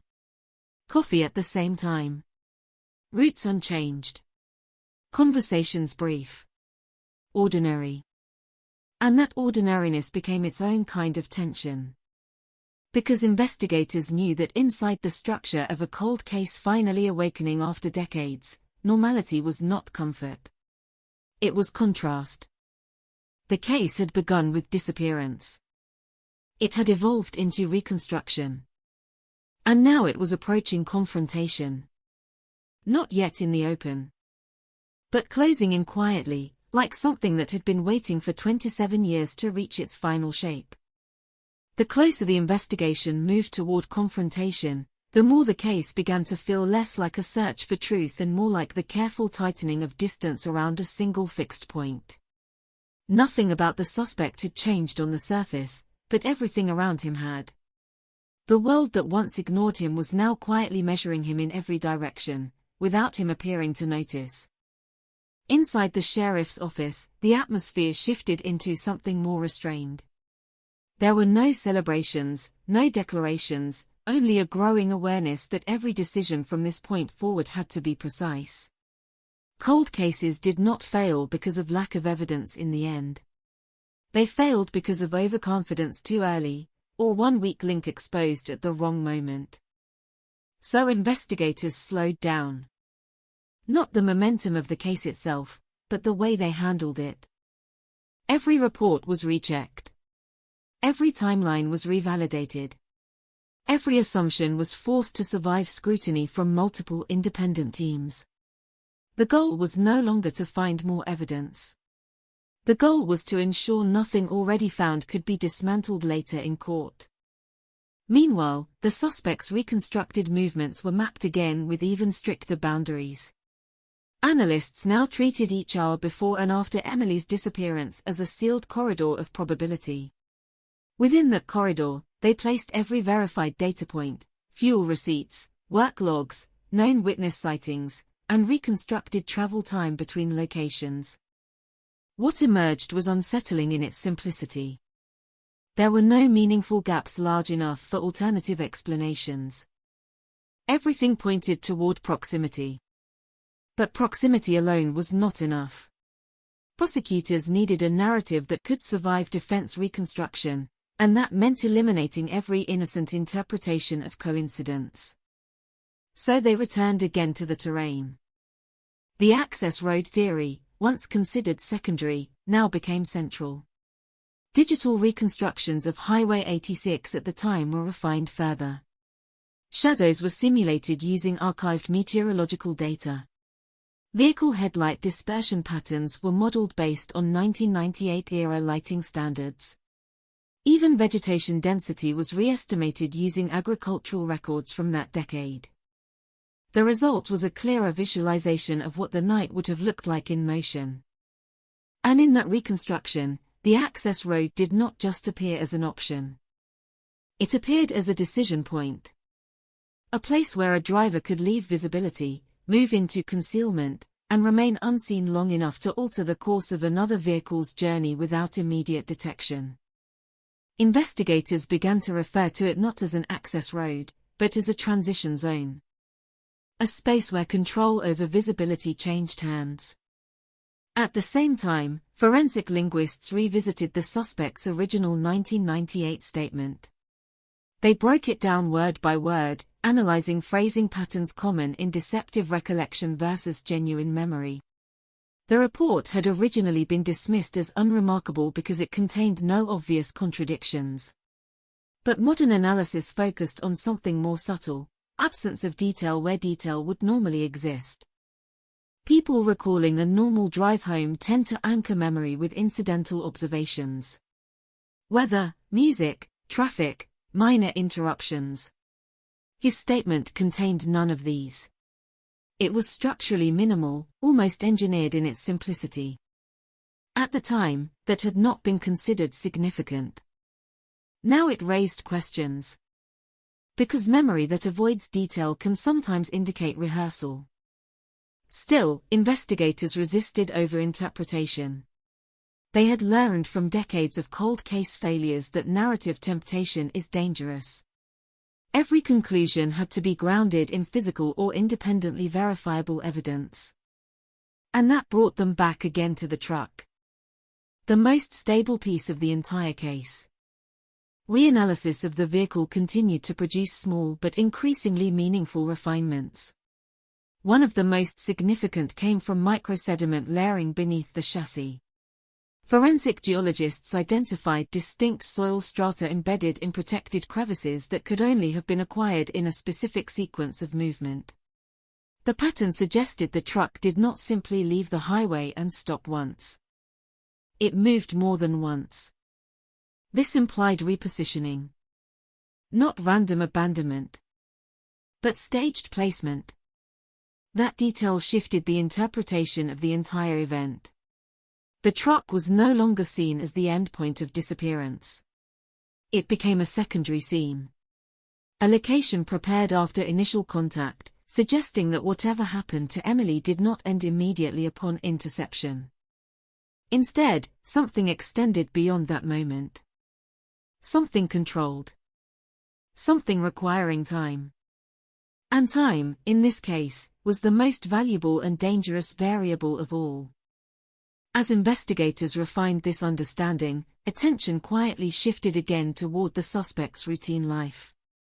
Surveillance logs showed continued consistency, but analysts began noticing microvariations that were previously ignored because they seemed irrelevant. Slight changes in driving speed between fixed points. Small variations in route timing that did not affect arrival consistency but indicated internal flexibility. On their own, they meant nothing. Together, they suggested awareness of environment even within routine behavior. Meanwhile, the forensic confirmation of Emily's remains continued through formal identification channels.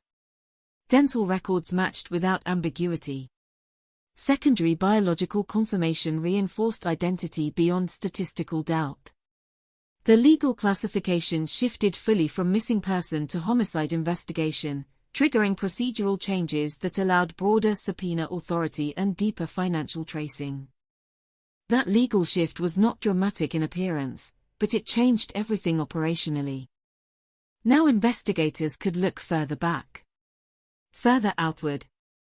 More aggressively into archived systems that had once been inaccessible without cause. Old phone records were revisited. Long deactivated numbers were traced through carrier archives. In one instance, a pattern emerged involving sporadic communications that aligned loosely with the suspect's known employment regions during the late 1990s. The calls were not frequent enough to establish a relationship, but their timing added another faint layer of geographic consistency. It was not a breakthrough. It was reinforcement. And reinforcement, in cold cases, is often what eventually becomes decisive. By this stage, the investigative team was no longer searching for surprise revelations. They were assembling inevitability. Each piece of evidence was another constraint tightening the shape of what could have happened until only one explanation remained structurally stable under pressure.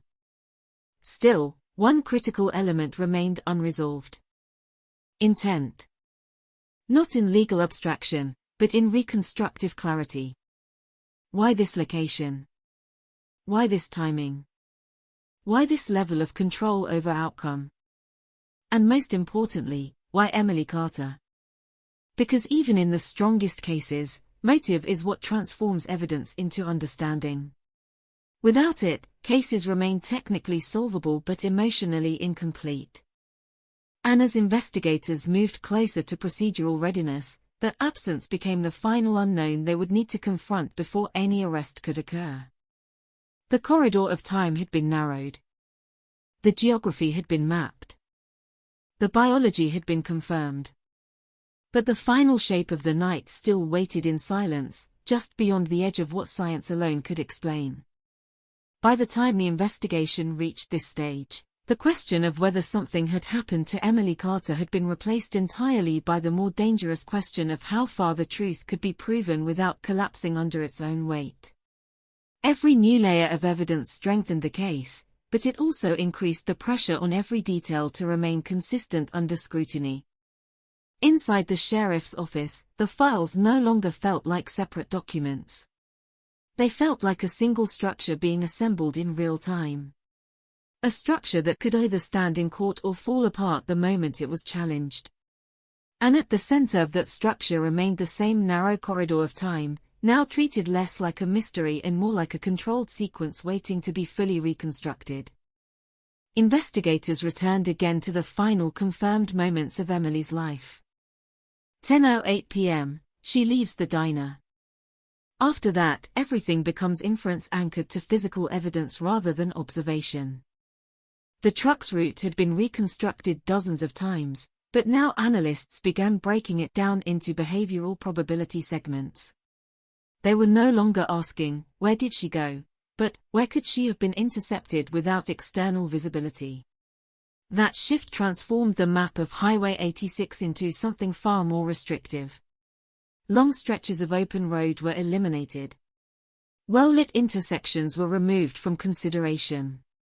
What remained were only the sections where line of sight could be broken, even briefly.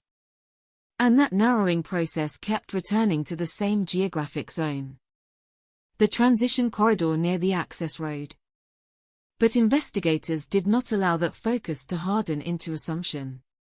Instead, they tested it against countermodels. Could Emily have stopped voluntarily? Could mechanical failure explain deviation? Could a third-party driver unrelated to the suspect have created a chain of events that later converged by coincidence? Each alternative scenario was modeled using the same environmental and temporal constraints. Each one failed at a different point. Mechanical failure required evidence that did not exist. Voluntary stop required behavioral indicators absent from her known routine. Random third-party involvement required multiple independent coincidences aligning within a 23-minute window. Statistically, the convergence became increasingly difficult to sustain under any explanation other than direct interaction. Still, prosecutors insisted on restraint. Cold cases are often lost not in discovery, but in overreach. So the team returned once more to the physical evidence chain. The truck, the soil, the biological trace, the environmental particles, and the recovery site were now treated as a single continuous system rather than separate discoveries. Specialists in forensic reconstruction built a layered timeline of movement using all available microevidence. What emerged was a sequence that suggested controlled relocation rather than abrupt abandonment. The truck had not simply been left where it was found. It had been placed. And placement implies time spent deciding. Time spent ensuring visibility was reduced. Time spent leaving the scene in a way that would delay discovery. That realization introduced a new dimension into the case, awareness of investigation behavior. Whoever moved the vehicle understood, at least intuitively, how searches would unfold in the hours and days following disappearance. That level of awareness reframed the suspect profile again.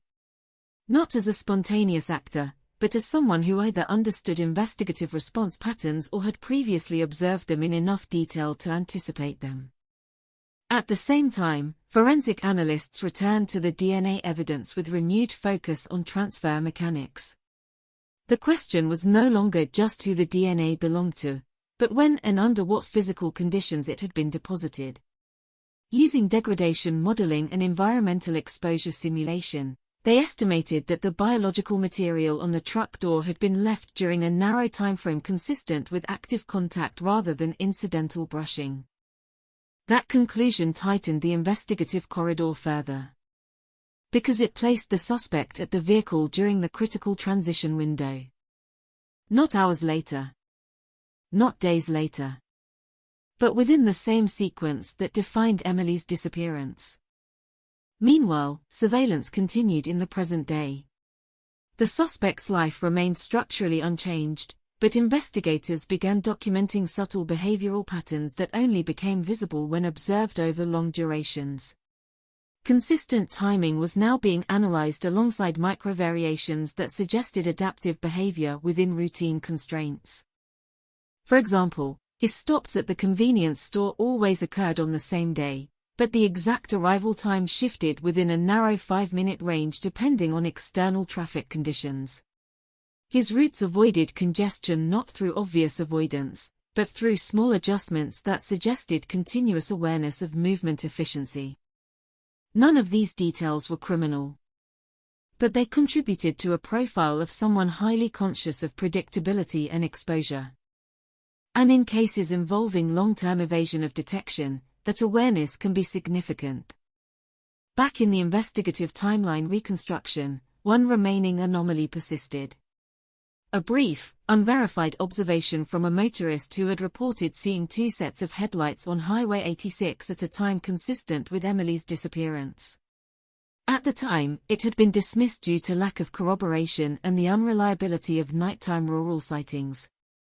But now, with digital reconstruction models in place, analysts re-evaluated the claim.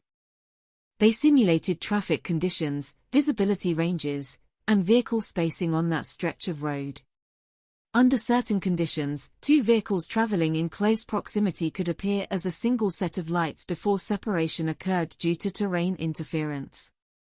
That interpretation introduced a possibility that investigators had not fully considered earlier. That Emily's vehicle and another vehicle may have been in direct proximity before leaving the main roadway. If true, it meant the interaction was not a distant interception. It was immediate. Controlled. Contained within a shared stretch of road where visibility could be manipulated. And that interpretation aligned too precisely with every other piece of converging evidence to be ignored. Still, the investigation remained careful. Every emerging conclusion was held at arm's length until it could be independently verified through multiple channels. But inside the room, the sense was changing. This was no longer a scattered collection of leads. It was becoming a single, coherent reconstruction. And with each passing day, that reconstruction moved closer to a point where the story of what happened on Highway 86 could no longer remain theoretical. It was approaching the moment where it would have to be spoken aloud in full, with names, actions, and consequences that could no longer be separated from each other. And somewhere beyond that threshold, the final shape of intent was still waiting to be confirmed. By this point in the investigation, silence had become its own kind of pressure. Not the absence of information, but the accumulation of certainty that had not yet been formally declared. Every file in the room now pointed in the same direction, yet nothing could move forward until that direction was hardened into prosecutable fact. The case no longer felt like it was unfolding. It felt like it was compressing. And at the center of that compression was a single unresolved problem, translating reconstruction into proof that could survive a courtroom. Investigators returned once again to the Highway 86 corridor, not physically this time, but digitally, through layered simulation systems that rebuilt the night as accurately as modern science allowed. They fed in environmental conditions from archived weather data, recalculated traffic probabilities using historical transportation patterns, and reconstructed vehicle visibility ranges based on period-accurate lighting systems. Then they ran the scenario repeatedly. Thousands of iterations. Each one testing a different variation of timing, speed, and positioning. And in every stable simulation where Emily's vehicle left the diner at 10:08 p.m., one persistent convergence point appeared. A zone where another vehicle could enter the same visual field without triggering external witnesses, where separation from main highway visibility could occur within seconds, and where both vehicles could transition off-road without immediate detection. The simulations did not prove intent. But they removed randomness.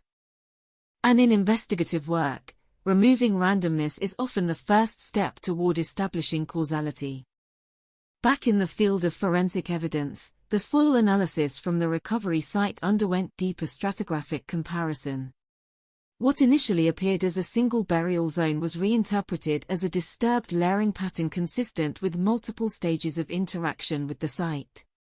The soil composition showed signs of compression, relaxation, and recompaction over time intervals that suggested human activity beyond a single moment of deposition. This introduced a disturbing implication. that the site had not only been used to conceal remains, it had been revisited. Investigators treated this conclusion with extreme caution. Revisitation does not automatically indicate guilt, and natural disturbances over decades can mimic patterns of human interference. But when combined with the rest of the case, DNA linkage, vehicle staging, and temporal alignment, it added another layer of behavioral consistency. The suspect was now no longer just connected to the moment of disappearance. He was connected to the aftermath in ways that required physical presence across multiple points in time. Meanwhile, the investigative team revisited financial and logistical records from the late 1990s with renewed specificity. What once were broad employment gaps were now broken down into daily and hourly segments. One particular period stood out, a short span of time immediately following the disappearance in which the suspect's recorded activity became unusually minimal, almost as if normal behavioral output had temporarily ceased. No purchases. No verifiable travel records. No witness sightings. A void within the record. Not evidence of guilt on its own, but striking when placed against the otherwise consistent pattern of his life. Forensic accountants described it cautiously as a behavioral discontinuity window. Not criminal in definition, but structurally unusual. At the same time, the prosecution team began preparing what they called a coherence model, a structured narrative built entirely from independently verified elements, designed to show how each piece of evidence supported the next without relying on speculation. DNA evidence established contact. Geographic reconstruction established opportunity. Soil and vehicle analysis established movement and staging.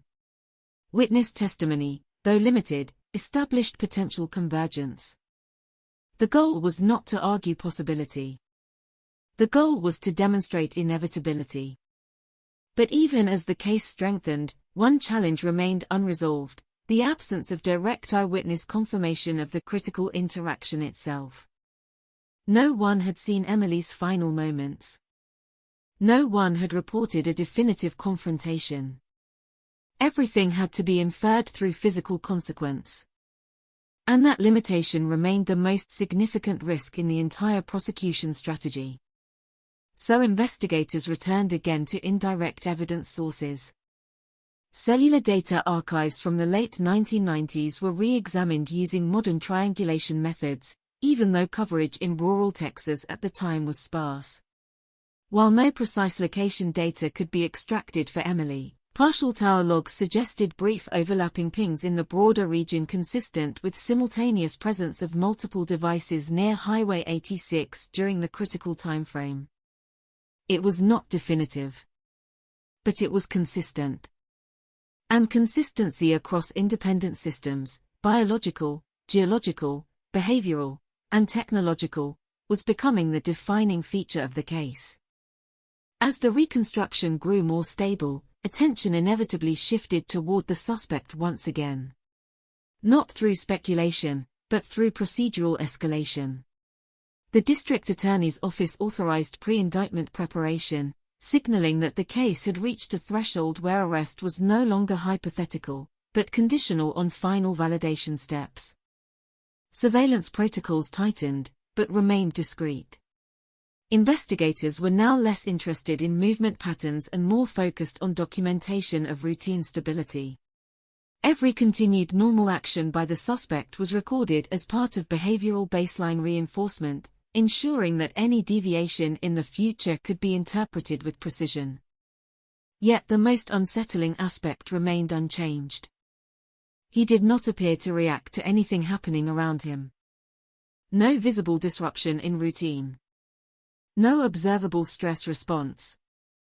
No alteration in daily structure.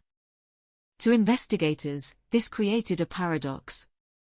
The stronger the evidence became externally, the more internally stable his behavior appeared. It created a psychological tension within the case that could not be resolved through data alone. Because data suggested proximity. But behavior suggested detachment. And reconciling those two realities required caution. Finally, after weeks of preparation, the prosecution model reached a point of internal stability. Every major evidence category had been cross-validated. Every alternate theory had been stress-tested and either eliminated or reduced to improbability. The investigative team concluded that while no single piece of evidence was individually sufficient to explain the entire event, their convergence created a unified narrative that could be presented as a continuous chain. A chain that began with departure, moved through interception, passed through controlled relocation, and ended in concealment. But even as that chain formed, one final question remained deliberately unspoken in official documentation, though it lingered in every investigator's mind. Not what happened. Not how it was done. But why, out of all possible nights, all possible routes, and all possible people on that highway? It had been Emily Carter. By the time the case reached its 9th phase of reconstruction, the investigation had stopped behaving like a search for truth and started behaving like a structure under load, tested repeatedly from every possible angle to see where it might fail. Every new layer of evidence did not simply add information, it added pressure, and pressure always reveals the weakest assumption. Inside the district attorney's office, the tone had shifted. Words like probable cause were no longer theoretical phrases. They were being shaped into filings, reviewed, refined, and prepared for a moment when they would be tested in open court. But even at that level, caution remained absolute. Cold cases do not forgive overreach, and 27 years of silence can become a defense strategy in itself if handled carelessly. So the investigation tightened again around what could be proven, not what could be believed. The DNA evidence remained the anchor point. It had survived every challenge, degradation analysis, contamination review, independent replication, and secondary laboratory confirmation. But prosecutors knew that DNA alone describes contact, not context. It answers who was there, but not what happened when they were there. So the focus shifted to sequencing. Reconstructing the exact order of physical events became the priority. Forensic specialists built a microtimeline using every available trace, soil transfer patterns, fiber displacement, vehicular residue distribution, and environmental imprint mapping. Each element was placed on a temporal axis calibrated against known timestamps. What emerged was not a single moment of disruption, but a sequence of controlled transitions. First contact. Then deviation from the main route. Then prolonged stationary positioning. Then relocation. Then concealment. Each stage required time. Each stage required awareness. And each stage reduced the number of plausible explanations that could exist without intentional human direction. Meanwhile, analysts revisited Emily Carter's final known behavior patterns with renewed precision. Her routine that night, reconstructed from coworkers and timecards, was consistent with prior weeks. No deviation in schedule. No unusual stops. No signs of planned delay. That consistency became important because it eliminated self-initiated deviation as a likely cause of disappearance. She did not change her trajectory. Which meant something else did. On the suspect's side, investigators refined the movement window even further. By aligning fuel receipts, workplace logs, and environmental travel time modeling, they narrowed his possible location range during the critical 30-minute corridor to a highly constrained geographic zone that overlapped directly with Highway 86 and its surrounding access routes. It was not just proximity anymore. It was synchronized proximity. At this stage, forensic behavioral analysts were brought in again to evaluate one of the most difficult aspects of the case, the long-term absence of detection. How does an individual remain connected to a major unresolved disappearance for decades without triggering suspicion, confession, or exposure? Their conclusion was unsettling in its simplicity. The most effective long-term concealment is not active deception. It is behavioral normalcy so consistent that it creates cognitive resistance in observers. People tend to reject explanations that force them to reinterpret decades of perceived stability. In other words, the longer someone appears ordinary, the harder it becomes to imagine them as anything else. And that psychological bias had likely contributed to the case remaining unresolved for so long. But bias does not survive forensic convergence. Back in the lab, additional testing on the soil from the recovery site identified microstratification anomalies that suggested the ground had been disturbed in phases rather than a single event. The implications were carefully worded in reports: non-continuous deposition and recompaction patterns consistent with episodic environmental or anthropogenic interaction. Translated more simply, the site showed signs of more than one moment of engagement. That finding did not change the identity of what had been found. But it altered the understanding of what had occurred afterward. Meanwhile, legal preparation intensified.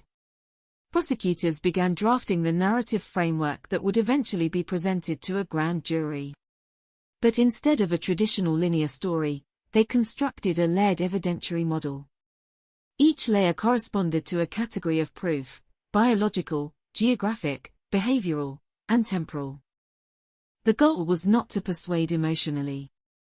The goal was to demonstrate that each category independently converged on the same conclusion without requiring assumption overlap. That level of structure is rare in cold cases. And it is often what determines whether a decades-old investigation can finally move from theory to indictment. Still, one final vulnerability remained: the absence of direct causative observation. No witness had seen the moment of interception. No recording captured the transition from highway to off-road movement. Everything depended on reconstruction. And reconstruction, no matter how precise, always carries defense risk. So investigators returned once more to the earliest witness accounts, not to find new information, but to re-evaluate consistency across time. One statement, long dismissed as uncertain, was re-examined under modern modeling tools. A driver who had reported seeing two sets of headlights behaving unusually close together on Highway 86 at the estimated time of disappearance. At the time, it was discounted as misperception. Now, with visibility modeling applied, the account became structurally plausible under specific terrain and lighting conditions. Not definitive, but no longer dismissible. It became a supporting pillar rather than a discarded fragment. As all of this converged, surveillance of the suspect continued in parallel.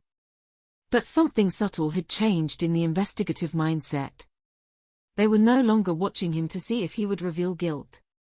They were watching to ensure nothing in his present behavior could retroactively undermine the reconstructed past. Because the case was approaching a threshold where the past and present would collide in a single legal moment. An arrest decision. And once that happened, everything would shift from analysis to confrontation. But even as that moment approached, one final question remained unresolved inside the investigative team, not as a matter of evidence, but as a matter of comprehension. Not how the sequence occurred.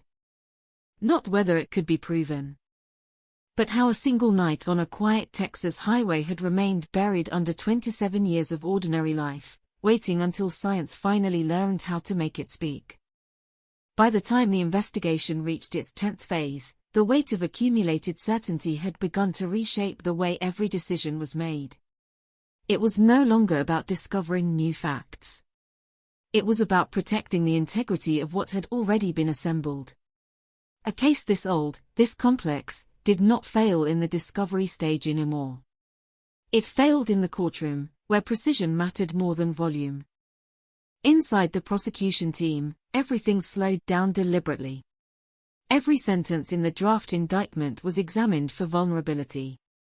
Every evidentiary link was tested for alternative interpretation. Every assumption was stress-tested against the possibility of defense reconstruction. And still, despite all that caution, the structure held. The DNA evidence remained the most unshakable component. It had been replicated, verified, and independently confirmed beyond the threshold of reasonable doubt in scientific terms. But legal teams never trusted certainty alone. They needed context that could withstand adversarial reinterpretation. So the focus returned once again to sequencing, because sequence, unlike isolated fact, tells a story that is harder to fragment in court. The reconstructed timeline of Highway 86 had now reached near complete resolution. Investigators could account for every critical minute within the 23-minute window with increasingly narrow margins of uncertainty. What once had been a blank corridor of unknown actions was now a tightly modeled progression of movement, interaction, and environmental response. Emily leaves the diner. Her vehicle enters the highway. Another vehicle enters the same corridor within a converging timeframe. Visibility reduces due to terrain and lighting conditions at a known transition zone. Contact occurs. The main route is abandoned. Both vehicles leave the primary highway visibility field. After that, the sequence diverges into controlled off-road movement and eventual concealment.